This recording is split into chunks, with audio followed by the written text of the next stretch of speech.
YouTube, what's going on? What's going down? It's your boy. I'm back again for another one. This is going to be, of course, none other than the preview for the Bournemouth v Arsenal.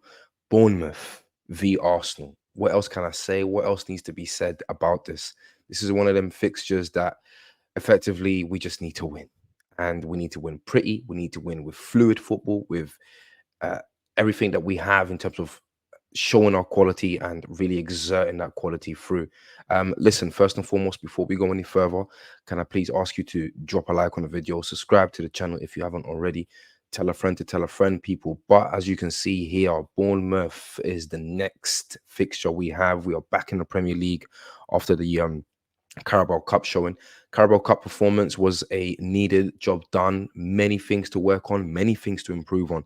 That onslaught in the second half, it wasn't good to see. We were literally hanging on to that 1-0 lead. But look, I understand the bigger picture of things, the bigger situation of things. Lots of fringe players, lots of players that are in sort of the fringes of the squad, and it is what it is. It's never going to be good. There were some very good moments, some very good football at times, but yes, we are now moving forward and we back in the Premier League. So Bournemouth, it's one of them clubs where, look, man, we wiped the floor with Bournemouth last time. This fixture last time around last year, it was effectively a 3-0 sweep.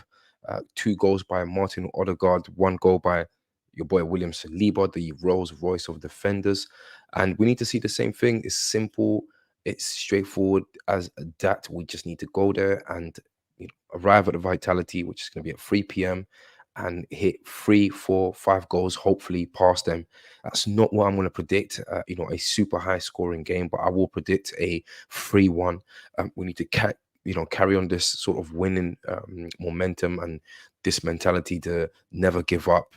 And hopefully then the improvements start to come. Hopefully the players that are on a bench and fringes of the squad, they get to contribute more. We saw the likes of El Neni coming back into the fold, the likes of Cedric Suarez coming back to the fold.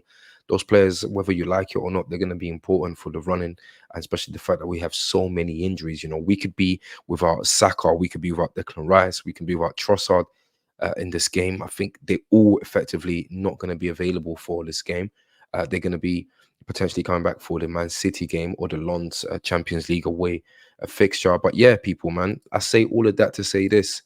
As you can see here on this graphic, you're looking at last time us losing against Bournemouth. That was, you got to go all the way back to 2018 when we lost against them. As you can see, more recent times, we beat them in the FA Cup, beat them in the Premier League last year, 2022 as well. And yeah, it's one of them ones where we just need to go out there and this time hopefully make the game less emotional. For some reason, games against Bournemouth become very emotional, become sort of this charged, emotional game. We saw the situation with the Reece Nelson winner. We need to remove the emotion. Arsenal players need to remove the emotion a little bit, not completely, because football's supposed to be played with emotion, with passion. Of course it is. I'm not saying completely, behave like robots, but just dumb it down in terms of the celebrations and all of the high fives. It's true. Sometimes it does look a bit weird. It does look a bit, it just doesn't feel right. And yeah, it's one of them ones, people. This is potentially going to be one of the easier fixtures in the calendar. In terms of last weekend, we saw them losing, so they're coming into this game, Bournemouth losing 3-1 away to Brighton. Of course, Arsenal, in the North London derby, 2-2 draw, which was very disappointing to see. In terms of Bournemouth's 11 for that game, which is more or less, unless there's obviously injuries and stuff, more or less going to be the same 11 as you can see here. You had a sorry, that's Brighton. Here's the 11th for Bournemouth. So you had a sort of Solanke up front. He was backed up by Clivert, Christie, Tavernier, midfield of Cook, Billing. Aaron's in the back line. You got Neto in goal. Like, look, I'll be honest and I'll be real. Their 11 does not come any close to what our 11 will come to, even with injuries and stuff like that. Look, I know we're probably not going to have Rice. I know we're probably not going to have Saka. But even so, I expect to see this 11 come back into the fold and, your Rayas, your Odegaards, your Zinchenko's, your Salibas, all of these, man. Gabriel Jesus should start up front. I don't want to see Nketiah start this game. I'm sorry, but I just don't think he deserves it. I honestly do not think he deserves to start this game. He had a poor showing in the Carabao Cup, and for me, he deserves to sit on the bench this time on Jesus to get a starting spot. But yeah, people, man, my prediction is going to be a 3-0, as I said. Hopefully, we can keep a clean sheet. Continue to keep those clean sheets. Clean sheets are important. That's where that's where teams build that sort of confidence to take competitions all the way to the end because they're not conceding any goals. Everyone's defending as a unit, as a family, as a team, and they let the quality then show on the other side, and let the goals hopefully rain in. But yeah, Vitality Stadium, 3 o'clock, people.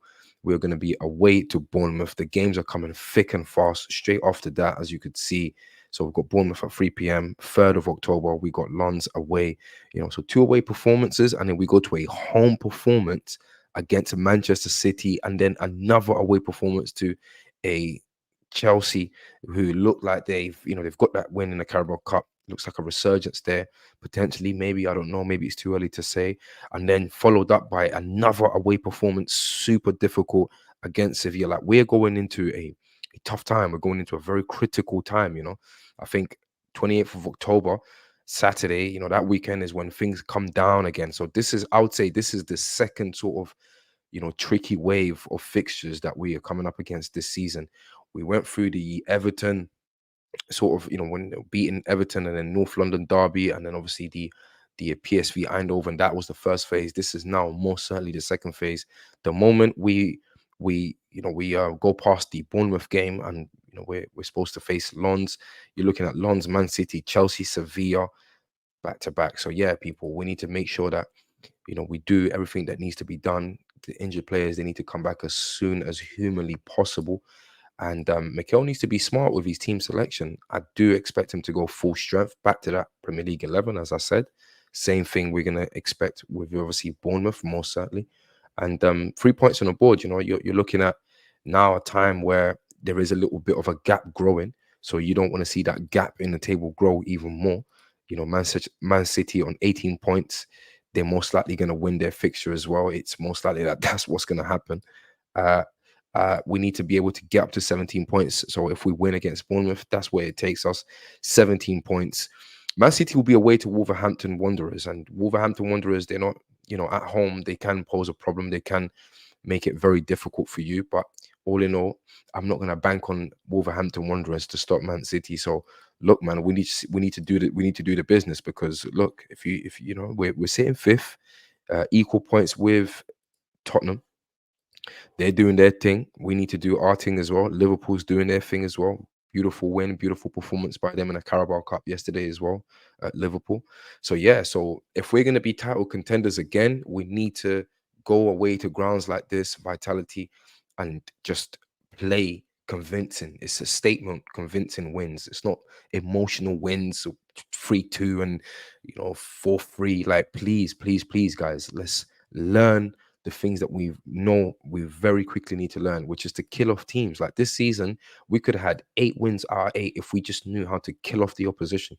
Once we go 1 goal ahead, we kill off the opposition with 2 goals or another, and that's it. Once you silence the stadium, the crowd, it's over, it's done. They won't be able to, and they won't be able to respond. And then the way how we're just defending as well, and we got these huge defenders as well in that back line, Kiviors and Tomayasu's.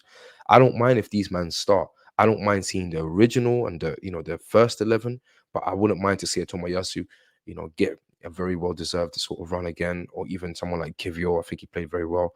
Of course, we're going to see Gabriel in there, and Saliba should return unless there's any injury situations that we don't know about. But yeah, man, listen, 3 points is a must. We need to get up to 17 points on the table. Please drop a like. Please subscribe to the channel. Please, please, please tell a friend to tell a friend about the channel. I'm trying to get up to 400 subscribers, my people. I would love for you guys to help me get there. And yeah, let me know what you guys think in the comments. If you feel to write a comment, let me know if you agree with me. Let me know what you think this game is going to be like, if it poses a problem to us, if we're going to, flop, or if we're just going to secure the 3 points. And then I'll see you guys there on the post-match and the player ratings. Peace.